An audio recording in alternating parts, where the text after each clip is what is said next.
sequence starts. 6, 5, 4, 3, 2, 1, 0.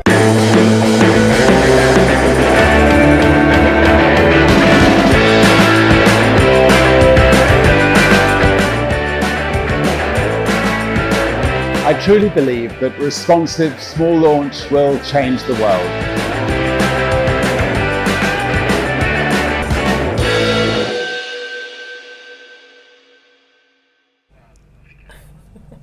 Welcome to Start Me Up. We are live from Spaceport Cornwall here in beautiful Cornwall, UK.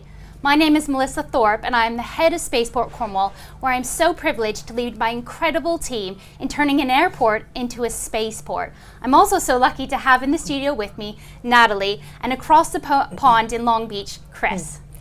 I'm Natalie Burgos, senior producer of live broadcasts and events. I work on a team in charge of brand and communications. And back over to you, Chris. Yeah, hi, I'm Chris Rolfe. I'm the Director of Systems Engineering and Verification here at Virgin Orbit. And my teams include the interdisciplinary engineers that own the high-level definition, design, and verification of our launch program. As Mel said, I'm your North American correspondent for today. I'm here in sunny Long Beach, California, at our payload processing facility, just down the street from the rocket, just down the street from the factory where the rocket you'll see launch today was built. Back to you in the UK. Well, this is an exciting mission built on a tried and true platform, but not just for Virgin Orbit being our first international launch, but with multiple partners. Yeah, and it's our first ever launch here from the UK, and that's so exciting for us, as well as the first orbital launch from Europe. It's also the first launch for some of our customers, including our friends at Spaceforge from Cardiff, as well as the Sultanate of Oman. It's truly an exciting moment for us here. The crowd outside is really excited. I hope you can feel that energy across the pond in Long Beach, Chris.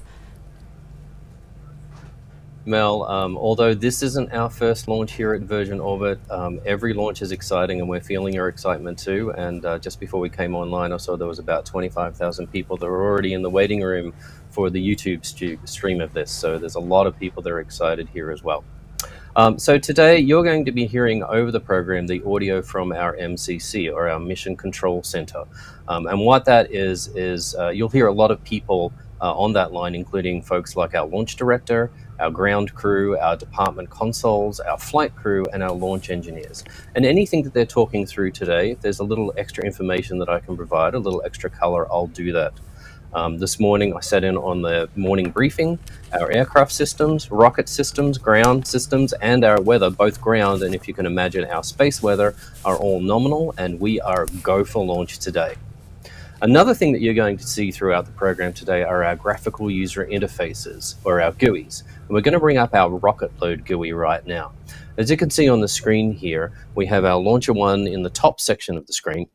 On the left is our Stage 1, which does most of the heavy lifting. On the right is our Stage 2, and that's the pointy end where all our payloads live. This is live data that you're seeing right now coming from our systems.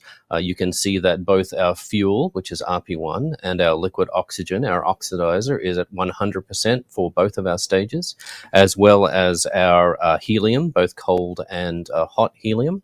Everything else here looks normal right now. Our pressures are good, our battery bus voltages are good, Cosmic Girl is performing normally, including our pallets and pylons. And as I said, we'll be seeing different GUIs through the program depending on the stages of flight that we're in. But for now, we're going to watch a quick video on some information on the UK Space Agency. It's an immensely exciting period for the UK to be part of the very first launch of satellites into orbit from the UK. More so than that, the very first time that satellites have been launched into orbit from Europe as well.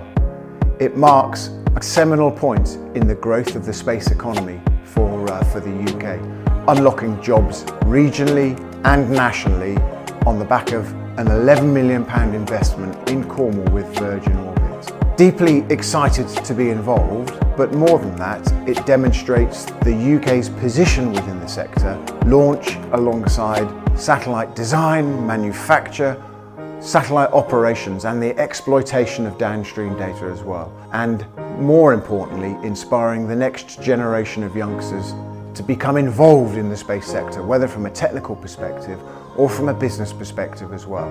So for me, it's a moment of personal pride, but it also marks an immense amount of pride from the agency, across government, across our partners with Virgin Orbit and Spaceport Cornwall, and also it's a moment of national pride to be inspired through British technology and British leadership.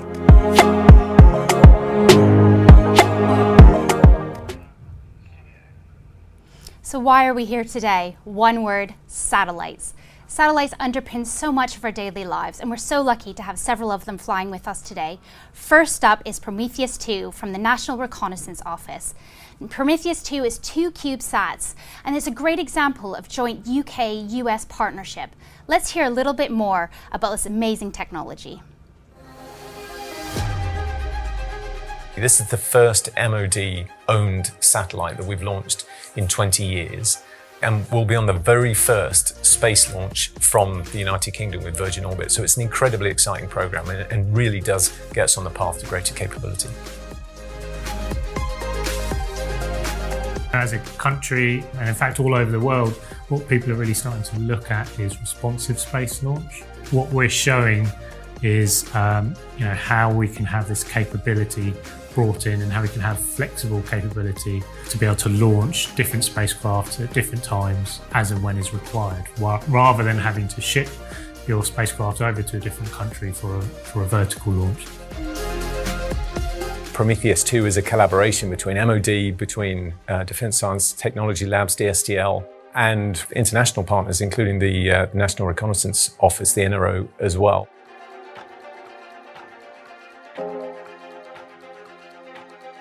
This mission will contribute to the understanding of how you can do space protection and space situational awareness. So collaboration with other agencies, particularly Space Command and indeed UK Space Agency, for where we'll eventually launch the programme on from Cornwall on the Virgin Orbiter. And what we're using it for is basically an in-orbit testbed for RF sensing, geolocation experiments and radar detection experiments.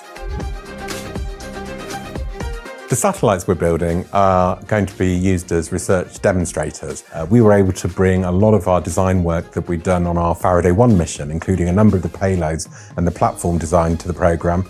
We then were able to fold that together with the work that Airbus were doing and with a lot of the requirements that DSTL had been evolving over the last few years. DSTL are incredibly important to the technology that we are using to develop our capability over the coming years. So Prometheus 2, as the first step on that path, I think is incredibly exciting, and DSTL are front and center in terms of where we're going.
4, 3. Just a quick MCC update here from Virgin Orbit. Our red team has approached the vehicle to do our disconnects, and that is normal. That's normal for this phase of the mission. That means that we're fully loaded and getting ready to go. A couple of notes here on the Virgin Orbit purpose. We're on a mission to open space for everyone, and that's enabling a host of companies, research organizations, and universities to have the ability to have a space present where traditional ground launch is cost prohibitive. We support our customers to open up communication channels during natural disaster events, global and local conflicts. We're enabling the real-time monitoring of humanitarian weather and climate crises, providing infrastructure for telemedicine and global connectivity, controlling the environmental impact of production, and preventing illegal trafficking and smuggling. We're really proud of our customers' work, and we're grateful to be a small part of it. We're going to bring up a couple of graphics now and give you some information about our actual launch platform that we're using today.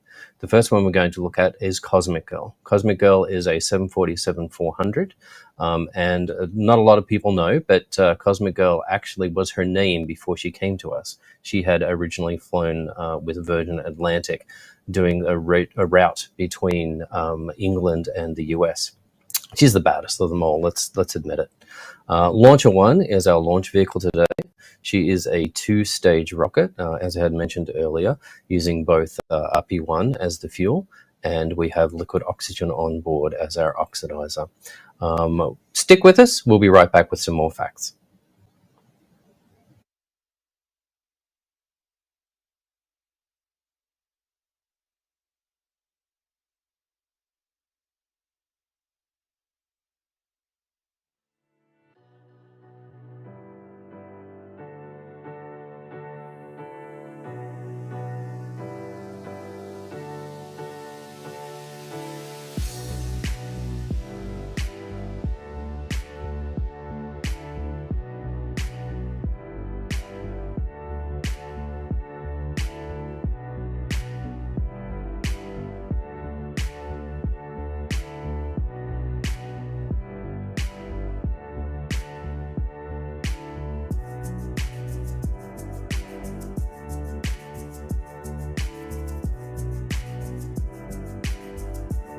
Getting to space can be a problem when you're a small satellite. You're either grounded, waiting for a ride, or drifting in space for months before you get to your destination. But there is a solution. Air launch. Instead of launching a big rocket from the ground, you take a 35,000-foot shortcut straight towards the stratosphere. That's where you launch your rocket. You can fly smaller rockets more often to more orbits for less money. It's getting everybody's attention. But it's not a new concept. The first air launch happened way back in World War I. And for 100 years since, it's been a key part of some extraordinary projects. So what's new? Well, satellites for one. They caught up by scaling down. Small, cheap satellites mean more access to space. And demand has never been higher. It's a new era. The space economy of the future will rely heavily on small satellites, pushing the need for more dedicated launches. Imagine one satellite failing in your globe-spanning constellation. It'd be like, we need to launch a replacement and we need to launch now. Only air launch can do that. Why? Well, a few reasons. First, when you build a launch pad, cram it full of electronics, and set it on fire with a rocket engine, it takes a while to fix between launches. And to keep us safe back on Earth, under every launch is a no-go restricted zone. So if Weekend Warrior Willie finds himself sailing past that line, the whole mission could be scrubbed. This no-go box is smaller and farther from people when you launch from the air. Oh, and don't forget Mother Nature. Thankfully, the weather is better above the clouds. This can all cause congestion for ground launches, but not every mission can wait. Air launch can be more responsive, more flexible, and less disruptive. It's launch on demand, just like booking a flight. Now all you need to get to space is access to a runway and a dream. Wait, did I mention that it's an airplane that can launch your rocket to space from anywhere on the planet? Anywhere? That's huge, considering there are over 180 countries without easy access to a launch pad. They'll need to launch thousands of satellites to space in the next few years. Without air launch, the math doesn't add up. Soon, satellite makers and operators will be able to launch from anywhere at any time, and countries and businesses around the world will have access to space like never before. This is big. It's democratizing space. So the question is no longer, how am I going to get there? It's, where do I want to go?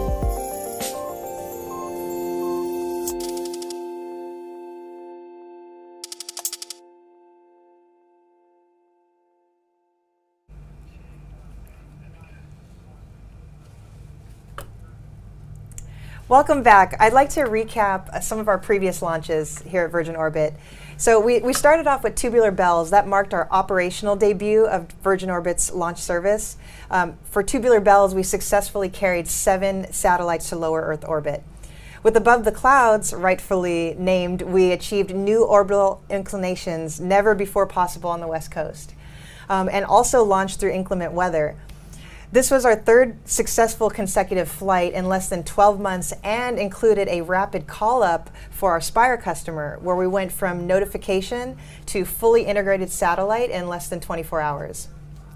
Some of the types of satellites that were included on Above the Clouds included experiments in space-based communication, space debris detection, in-space navigation and propulsion, as well as satellites that will serve a more global agricultural sector. And then back in July, our Straight Up mission carried 7 satellites to low Earth orbit, making a total of 33 satellites launched as of our 4th mission. Similar to this evening tonight in the UK, Straight Up was also our first demonstration of a nighttime launch. So that's pretty exciting for today. Absolutely, and we have been on the edge of our seats for each one of those launches over here. We've been watching each one.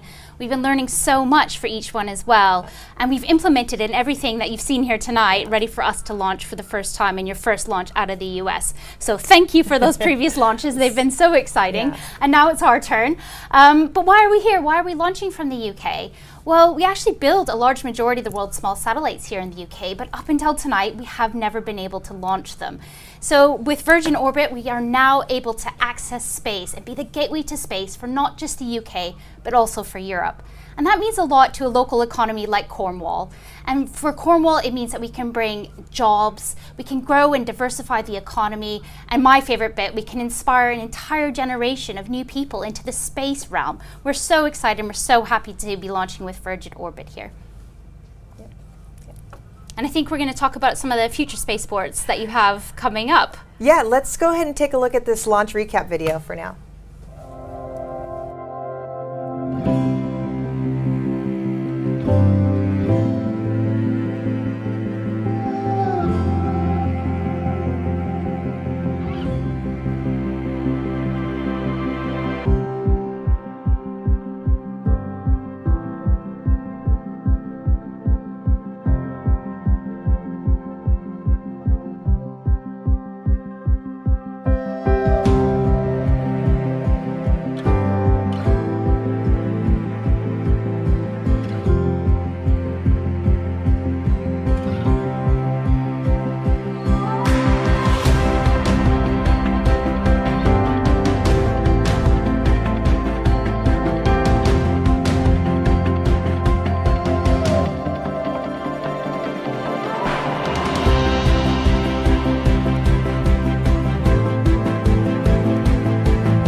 Welcome back. Quick update from the Mission Control Center here. As I had mentioned earlier, our red team have approached the vehicle for all of the fuel line disconnects and the data disconnects as well. Another thing that we have checked since we were last on screen was all of our data communications to our downrange stations. We'll talk a little bit about the ground stations a little bit later, but we are confirming that all of the dishes that will receive the data from the rocket during its flight today are online, and we are still go for launch. You may be hearing on the Mission Control chatter the talk of an LCC. That's our launch commit criteria. We are currently working through all of our console permissions to hear all the go for flights from all of those departments. So stick with us. We'll be back in a minute.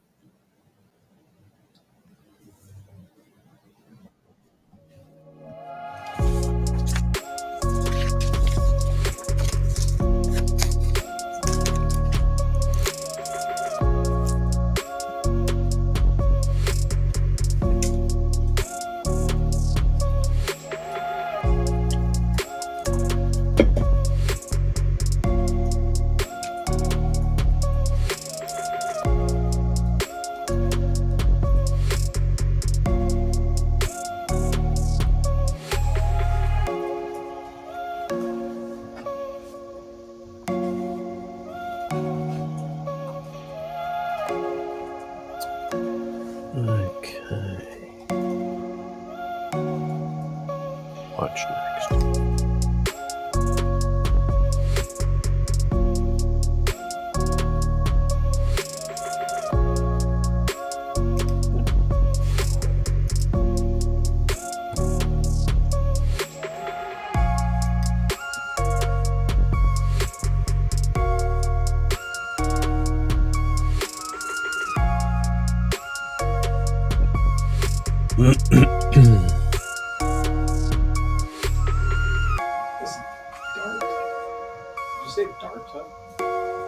Data, as pronounced in the America, data.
LD on control, be advised you started number 3 engine on Cosmic Girl.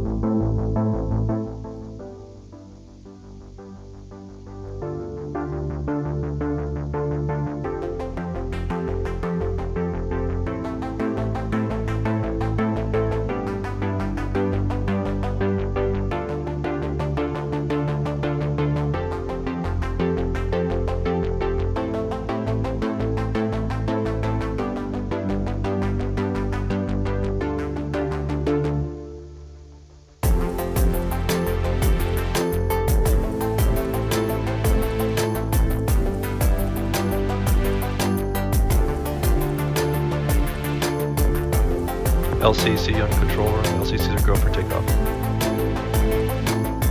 Base copies on control. MCCs go for takeoff.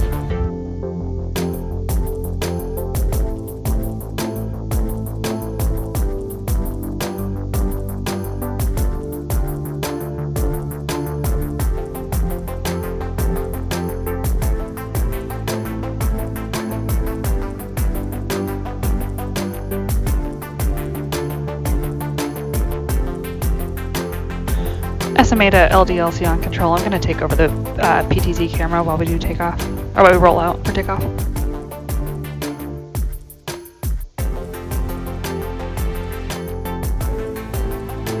LD on control room. SMA, please repeat. I'm going to take over the PTZ camera for takeoff and roll, roll for takeoff. Thank you.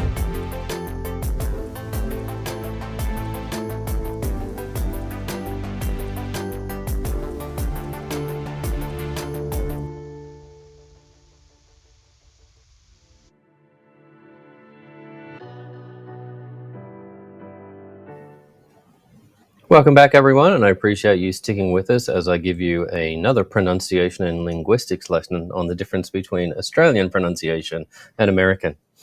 We're actually going to take a look at our flight path now. Quick MCC update. We are go for takeoff. That was just called about 30 seconds ago. So we're going to bring our graphic up that shows the actual flight path that Cosmic Girl will take after she takes off from Spaceport Cornwall. Once that's come off, you'll see that she'll track over the water there, taking off in a westerly direction out towards Ireland, and is going very close to counties Kerry and Cork. Then she'll take a left-hand turn and go into what we call our racetrack. And as you can see, it's aptly named because of the shape. We do two passes in the racetrack. The first one is the cold pass, and that's essentially where we're doing a lot of checks on the aircraft, the rocket, the prevailing winds, and the weather. And then we go into what we call our hot pass, and that's where Launcher 1 goes onto its own battery power and switches to autonomous mode. When we're getting very close to the drop point, our pilots will pull into the aircraft pull-up maneuver. You'll hear on the MCC audio the words release, release, release that will come from the pilots. The rocket will drop on its way to space, and Cosmic Girl will come home to Cornwall. Special shout out to our airspace support in this region of the world from the UK and from Eurocontrol, as well as authorities in Ireland, Portugal, Spain, and France. Stay with us. We'll be back in a moment. And let's have a little bit of a chat about who's on board Cosmic Girl today. We're so lucky to have two pilots and two launch engineers who are incredibly talented and well-versed in Cosmic Girl and this incredible launch that we're about to see. We'll talk about our two pilots first. We have Matthew Stannard, or Stanny, as he likes to be known, our RAF test pilot who's on secondment from the RAF over to Virgin Orbit. Joining him in the cockpit is Chief Pilot Eric Bippert. The two of them are an incredible team, and we know they're going to do an amazing job for us tonight up above the Atlantic Ocean. Joining them in the back, we have two launch engineers. We have Dale Alexander, and we also have Bryce Schaefer. These four have been amazing. We've really got to know them here in Cornwall. They've been doing test flights around the county, as well as getting into the schools and really inspiring the local school children about maybe becoming a pilot or a launch engineer or working with rockets. So the whole community is definitely cheering them on down here in Cornwall tonight. I think we'll leave it there for a moment and we'll watch Cosmic Girl as she hopefully starts to make her way around the airfield.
Control, be advised, Cosmic Girl's taxi.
As you can see on our visuals right now, Cosmic Girl is taxiing. Like I had said earlier, we had cleared all of our launch commit criteria and cleared for takeoff. Our ground crew had cleared the area, and our pilots are ready for takeoff. So we're just positioning ourselves for wheels up, still planned in the next minute or two.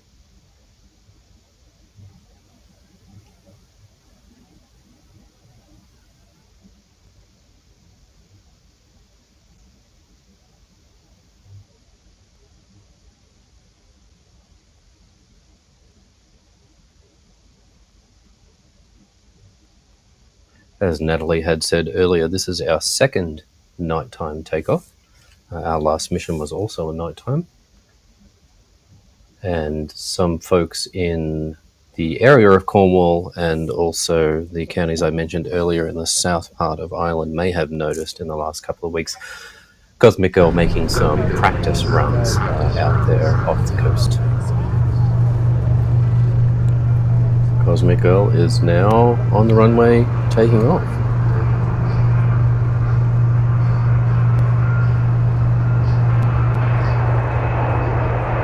And we are wheels off the ground. Godspeed Launcher 1, Godspeed Cosmic Girl on this historic both European and UK mission to open space for everyone.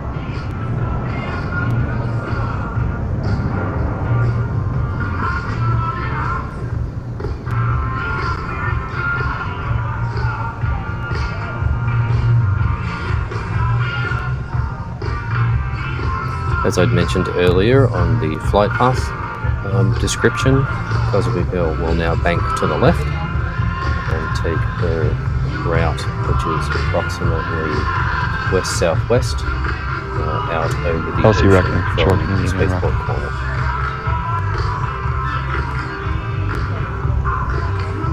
LD Radiohead on control room, S-band lock acquired in Newquay. Copy, S-band lock acquired in Newquay.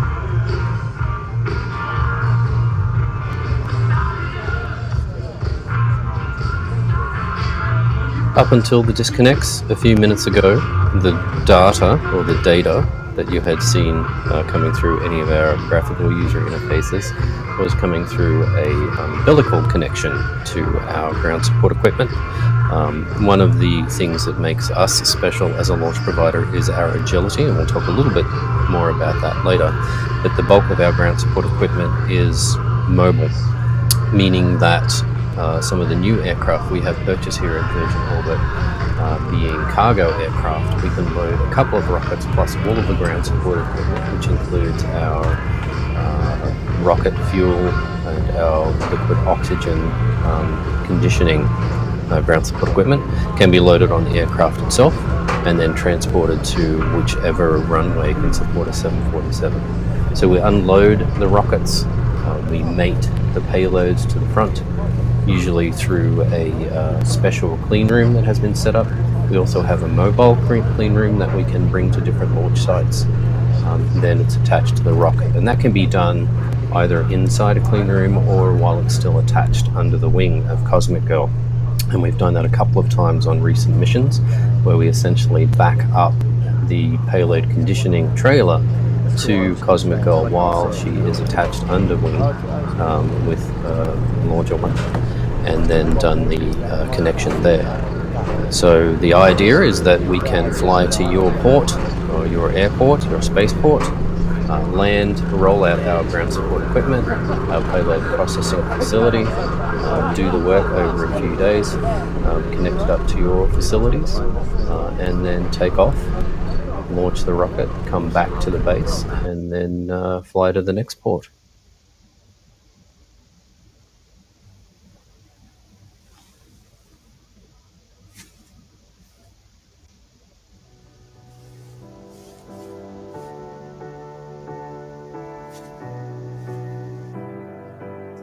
You can see on the graphical user interface here, all of our temperatures and pressures remain to be nominal. Some of the more interesting stuff you'll see is now down at the bottom of the screen, where the Cosmic Girl panel shows that she's currently a little over 300 miles per hour and steadily climbing, just gone past 12,000 feet.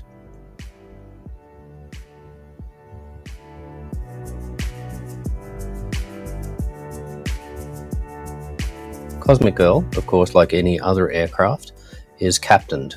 And that means that the captain on board in the cockpit is the person that is the authority on the vehicle.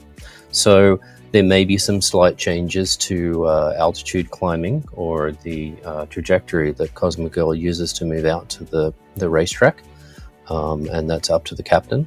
But generally what we expect to see here is that when we're in the racetrack for the cold pass, we'll be at approximately a little over 35,000 feet.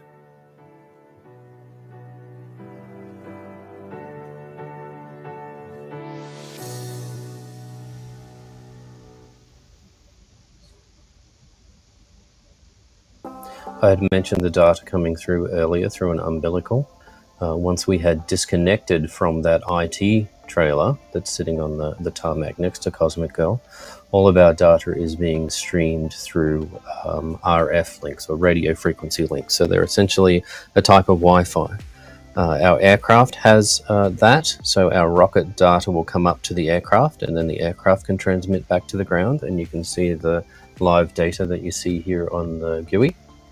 Once the rocket is dropped, it has its own S-band transmitter. It's a relatively tried and true technology, S-band. That's the same technology that streamed the photos of the initial Apollo moon landing through the Parkes Radio Telescope in New South Wales, Australia, back before I was born. But that will be transmitting to multiple ground stations that are across the globe as we fly our trajectory to orbit. We will show some graphics a little later in the program that show the trajectory of the rocket today, as well as the ground stations that will be tracking her as she works her way to release the payloads.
Wow, that was amazing. I had to step out and see that with my own eyes. So thank you, Chris. That was so informative as well. I'm absolutely buzzing. That was huge. And now we can't wait for rocket launch. I'm now joined in the studio by a good friend, Steve Isley, who is Vice President of Business Development from Virgin Orbit. Hi. Hey, Mel. Yeah, I mean, what an exciting day. And I'm really pleased to introduce the Secretary of State, Grant Shapps, who's in charge of the Department for Business, Energy, and Industrial Strategy, leading an economy-wide transformation by backing enterprise and unleashing the UK as a science superpower through innovation. Grant, thank you so much for being with us here on this historic day. You've really been instrumental in helping bring launch to the UK and supporting the industry. You probably know this is actually the first, of course, historic launch from UK soil and also historic launch from Western Europe. Tell our viewers, what does this day mean for the UK? We're very excited about the launch. I mean, this is something which we've been working on for more than a decade now. As you rightly say, the UK tonight will become the first country to launch satellites from European soil, and that's been a long process involving a lot of folks, not just at Virgin, but throughout our space sector, which employs about 47,000 people. It's much bigger than most people realise. And the other thing people possibly don't know is that more satellites are produced in the UK anywhere outside of California. So we're big into producing particularly the smaller and the nano satellites, the type that Virgin Orbit put into space. And so to see these 9 go up finally this evening, it's extremely exciting, and we're delighted to have backed this launch. And Cornwall could be one of 7 spaceports springing up throughout the UK. So we were excited to see this one and others developing. And you mentioned some of the industry here in the UK. So how do you think this and future launches will really help propel the space ecosystem in the UK, including jobs? And what makes the UK such a great destination for launch and for space? Been set. Yeah, I mean, for a start, I think anything like a space launch just puts it front and center of people's minds. I was just watching the top of the 10 o'clock news here on the BBC, and I see they were giving this a mention and saying that the satellites are being launched right now. It brings people's attention to it. So if you're a youngster and you're watching this tonight, or you're catching up on it tomorrow, you'll be understanding that space launches are something that happen from the UK. I think that's incredibly important. It brings more people into the business. You asked the sensible question of why the UK. Well, it happens that particularly for the type of satellites which are increasingly getting launched, a lot of these smaller satellites, they've gone from about 1% of the market to 11%. And we think that over the next decade or so, there'll be huge opportunities, probably about £15 billion worth of launches of these smaller satellites. The UK happens to have the right location, in other words, geographically. We've got the right science with, 7 of the world's top 20 universities, and we've got the right industry combined with government to help all of those things stack up and ensure these launches can happen. And I know that from personal experience, because both in my current job as business secretary, but also in my previous job as the transport secretary, I've tracked and worked on this launch. I've been down to Newquay in Cornwall. I actually brought over the rocket for the G7 last year to Cornwall. So we've had a lot of, to get these things going, you have to have a lot of different elements come together: regulatory, scientific, industry, government, all working in tandem, and that's the thing the UK's got going for them. And we know that you have a strong love for science, and part of your platform is making Britain really a science superpower. How do you see space launch and this ecosystem developing in Cornwall contributing to that? Well, look, it's hugely important to that. I was just looking across the kind of list of the payload tonight. There are a whole variety of different satellites. So you've got Amber 1, that's a satellite that's built in Glasgow. You've got Prometheus 2, that's a satellite built in Hampshire. You've got Spaceforge satellite that's built in Cardiff. So you see, as I go around the country here, every part of the country, every part of the United Kingdom has got a link to what's going on in Cornwall tonight. And that's incredibly, incredibly important and exciting. But as I mentioned before, not to take anything away from Virgin Orbit, because you guys have got there first with this unique launch system that has so many benefits. But we have a number of vertical spaceports being built and being planned, so 7 in total. And I'm expecting to see vertical launch from Scotland, for example, possibly later this year or next year. So this is an exciting time. It's worth a lot of jobs, not just in Cornwall there, perhaps 250 or so, but actually across the country, in the thousands, in the tens of thousands, and making the UK a great place to do space. Yeah, and you mentioned some of the payloads on this mission, and there's some firsts. I mean, there's the first Welsh satellite, the first Omani satellite. So there's a real also international flavor in space. How important is it, one, for the UK to have its own launch and end-to-end sustainable space-based capability vis-a-vis other spacefaring nations, so as a nation leading in the space realm, and 2, really international partnerships. I mean, I know that this is important for UK, you mentioned the other launchers, but clearly space is an international cooperative industry, and so working across country lines is equally important. That is absolutely true, and just in the autumn we signed a deal essentially with the European Space Agency. We put in, I think the figure springs to mind is over £1.8 billion. We've secured 3 more British astronauts. So we're working in the international sphere, so in Europe, but also with NASA and a whole variety, and have historically done so. Kind of interestingly, though, you ask a really interesting question, because the UK is the only country in the world to more than 50 years ago have designed, built and launched its own rockets and satellites successfully into space, and then scrapped the entire launch program. And this was back in 1971. It's a long time ago now. It was kind of a surprising thing to do, given many other countries or other locations continued or have got into the space race since then. I think the big thing that's changed is the commercialization of space ever since, though, because I was just looking back. You only have to go back to 2019, and there are only about 500 satellites launched globally.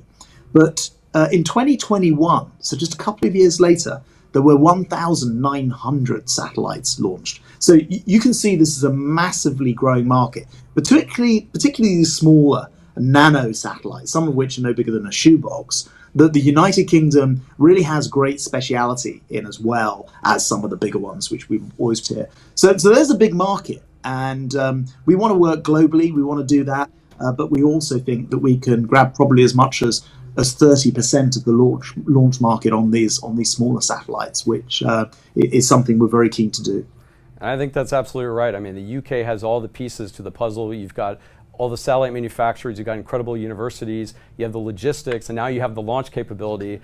So really, you have this end-to-end sustainable space applications mission capability that is unrivaled practically for the small satellite market in particular, and definitely joining the other few nations that actually have their own launch capabilities. So I think really that we're pleased to be your partner on this journey and help make that a reality.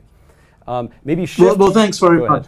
It's great to hear you say that, because folks won't know, but we generate about £16.5 billion from space income each year in this country, and it's only set to grow. And we're going to work internationally to make that happen. And having this launch capability from British soil clearly puts us front and centre of that. Absolutely. And finally, I think some people know that you're a pilot yourself. So as you know, captive carry is happening. Our pilots are going on this journey, going forward. Maybe you could talk a little bit about your experience as a pilot. Just what's going through your mind? Like, what is your mental state right now, and how exciting is this for the people that are really on the front lines here of this launch? Well, obviously I offered Virgin Orbit the opportunity to use me as the pilot, and I'm just kidding. I think everyone who flies, everyone with a pilot's license knows that the thing that you're always doing before a flight is you going through the pre-flight checks in your mind, and then after that you go through the whole sequence of thinking through the flight. I visualize the flights that I take in advance, and I know that the captain will be doing exactly that. Incredibly experienced RAF pilot flying the aircraft this evening. He will have run through this, has done it, of course, in reality as well, so it's not just a sort of in principle thing. And that visualization, I always find as a pilot, really helps the process of flying. And of course, on a mission as important as this, I know that is the work that will have been going on in advance. Yeah, and we're of course rooting for our pilots, we're rooting for our engineers, we're rooting for our team. I know the country is behind this mission. We're excited to be here in the UK. Grant, in the few seconds we have left, is there anything else you'd like to tell our viewers maybe about this mission, or about some other insights, some parting words, if you will? Well, look, when I came down to Newquay, and we brought over the rocket last year, actually it was a replica of the rocket last year, some people said to me at the time, this is all fine, but actually, is this just a static display? Is it really going to happen? Is it really going to happen from the UK? And, collectively, and you guys in particular have proved that the answer is definitively yes. The aircraft's in the sky, I think in 48 minutes or so, we're looking for the drop. So, I just want to say a big thank you to everyone. And it's now thousands of people who've been involved in getting this mission up and running. There were any number of things which could have stopped it. And the first time you do something, particularly from somewhere new, there are lots of regulatory barriers to overcome. I actually want to express my thanks to my Irish counterpart, who I spoke to and helped clear the airspace, to the Portuguese, and many others who've been involved in this evening. But look, I think this is an amazingly exciting time. We're all eyes glued to the drop and the launch of these satellites, and well done to you folks for making this happen. And tonight, all eyes are on the United Kingdom launching these satellites. All right, Secretary of State Grant Shapps, thank you so much again for your continued support. Thank you for your leadership, and we look forward to continuing the partnership. Thank you.